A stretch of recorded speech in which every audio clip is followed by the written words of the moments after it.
আমরা আপনাদের কাছে আবেদন জানাবো, আপনারা যে সিদ্ধান্তটা নিয়েছেন সেই সিদ্ধান্তটা কোনো বড় দলের কাছে আপনারা নথি স্বীকার করবেন না। এটা একটা যুগান্তকারী সিদ্ধান্ত, এই সিদ্ধান্ততে আপনারা অটুট থাকবেন।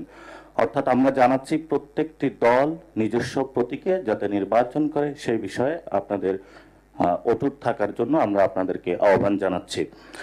আমাদের আজকে দুটা বিষয় নিয়ে আমরা কথা বলবো, একটি হলো নির্বাচনী নীতিমালার বিষয়, আরেকটি হলো আমাদের প্রবাসী যারা ভোটার রয়েছে তাদের বিষয়ে আমরা আজকে কিছু প্রস্তাবনা দিব। আমাদের নীতিমালা বিষয়গুলোর জন্য বিধি যেগুলো রয়েছে সেগুলো নিয়ে কথা বলবেন আমাদের দলের যুগ্ম সদস্য সচিব জহিরুল ইসলাম মুসা। আমাদের এই ইলেকশনে বড় একটি বিষয় রয়েছে হলো গণভোট।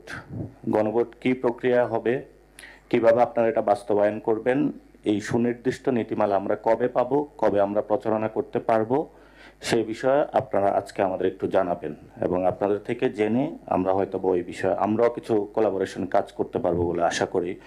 বিকজ দ্যাট এটা অনেক দিন পরে বাংলাদেশে হচ্ছে এবং আপনাদের এই সিস্টেম কতটুকু ডেভেলপ করা আছে সেটা নিয়েও আমরা সন্দিহান রয়েছি। সো আপনাদের যদি কোনো সাজেশন পলিটিক্যাল দলগুলোর থেকে প্রয়োজন আপনারা আজকে চাইতে পারেন, আমরা এইটাতে অপারেশন করতে রাজি আছি। তবে সামগ্রিকভাবে আপনারা অনেকগুলো নীতিমালা তৈরি করেছেন, এটি বাংলাদেশে সুষ্ঠু ইলেকশন দিতে যাচ্ছেন। জাতীয় নাগরিক পার্টির পক্ষ থেকে আমরা 100% কোঅপারেশন থাকবে এবং আমরা চাই যাতে অন্যান্য আমাদের যারা সহযোদ্ধাবৃন্দ রয়েছেন তারাও যদি এই ইলেকশনটাতে একটা কোঅপারেশন মোডে আসে হয়তোবা আমরা একটা সুষ্ঠু ইলেকশনের দিকে যেতে পারবো, অন দ্য কন্ডিশন দ্যাট যে ইলেকশন কমিশন বিএনপি জামাত এবং এরপরে নামবেন, অর্থাৎ ইলেকশন কমিশন সবগুলো দলের উপরে থাকবে, তাহলে হয়তোবা আমরা এই কোঅপারেশনে এগিয়ে আসতে পারবো। ইলেকশন কমিশন তার স্বতন্ত্র স্বকীয় যে সত্তা রয়েছে সেই জায়গাটা যদি বজায় রাখতে পারে এবং যদি তার ওটটা সংবিধানের কাছে হয়, কোনো রাজনৈতিক দলের কাছে না হয়, তাহলে আমরা 100% ইলেকশন কমিশনের যে কোঅপারেশন চাইবে সেগুলো আমরাও দিব এবং ইলেকশন কমিশন যেভাবে হলে এই ইলেকশনকে দিক নির্দেশনা দিবে আমরাও সেভাবে মেনে চলার চেষ্টা করব। হার্টের যত্নে বিশ্বসেরা ক্যানোলা তেল এখন বাংলাদেশে। আমরা চাই যে আপনারা দ্রুত গতিতে গণভোটের বিষয়ে, যেহেতু এখনো আপনাদের সরকার থেকে এখনো নির্দেশনা আসে নাই কিভাবে বাস্তবায়ন করবেন, কি আপনারা এটা সরকারের কাছে আবেদন জানাইতে পারেন। সময় খুবই স্বল্প এবং এটা অনেক দিন পরে যেহেতু বাংলাদেশে হচ্ছে। দ্বিতীয় যে বিষয়টি, যে আমাদের যারা আমরা যখন দল গঠন করেছিলাম আমাদের যারা নারী সহযোদ্ধাবৃন্দ রয়েছে তাদের প্রতি প্রতিদিন সাইবার হ্যারাসমেন্টের আমরা শিকার হচ্ছি। তো ইলেকশনের সময় এই জিনিসটা আরো বেশি হয়।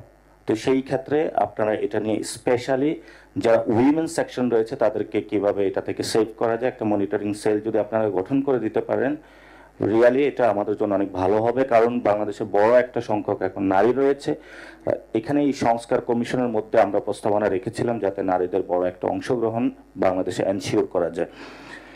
আরেকটি বিষয় রয়েছে যেটা হলো এই তরুণ প্রজন্ম এখন যেহেতু এই ইলেকশনে অংশগ্রহণ করবেন, এটা ফেস্টিভ মোড করার জন্য আপনারা প্লিজ আইন শৃঙ্খলা বাহিনীকে একটু অ্যাক্টিভ করবেন, যা হয়তো একটু বিশৃঙ্খলা যদি সৃষ্টি হয় হয়তোবা তরুণ প্রজন্ম যে ইলেকশন প্রসেস গণতান্ত্রিক প্রক্রিয়ার মধ্যে দিয়ে একটা সম্মান বোধ আসছে এটা যাতে নষ্ট না হয়ে, কারণ যদি একবার এটা আবার নষ্ট হয় হয়তোবা তারা আরেকটি বিপ্লবের পথে চলে যাবে, এটা আমাদের জন্য কারোর জন্য কোনো সুখকর বিষয় হবে না। আরেকটি বিষয় রয়েছে যে প্রবাসী ভোটারদের যে প্রসেসটা, এটা নিয়ে আমরা ইলেকশন কমিশনকে বেশি সিরিয়াসনেসের জায়গা দেখি নাই।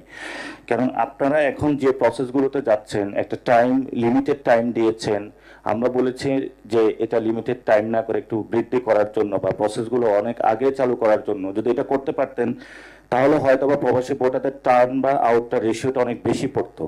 এখন টার্ন আউটটা অনেক কম হবে, পরে আপনারা বলবেন যে প্রবাসী ভোটার বেশি পড়ে না, আমরা এটার পিছনে টাইম ওয়েস্ট করতে চাই না। তো প্রবাসী যারা ভোটার ডায়াসপোরাতে রয়েছে তারা আমাদেরকে অনেক বেশি কনসার্ন জানিয়েছে।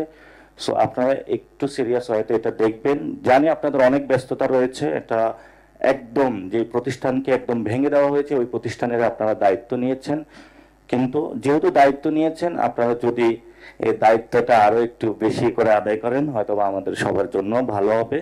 পরিশেষে বলবো প্রতীকটা কিন্তু একজনের পরিচয়। সো কেউ যদি নিজের শরীর আছে অন্যের প্যান্ট জামা পরে আসলে ইলেকশনে যান, এটা আসলে যে ওই মুখটা দেখে চেনা যাবে আপনি কে।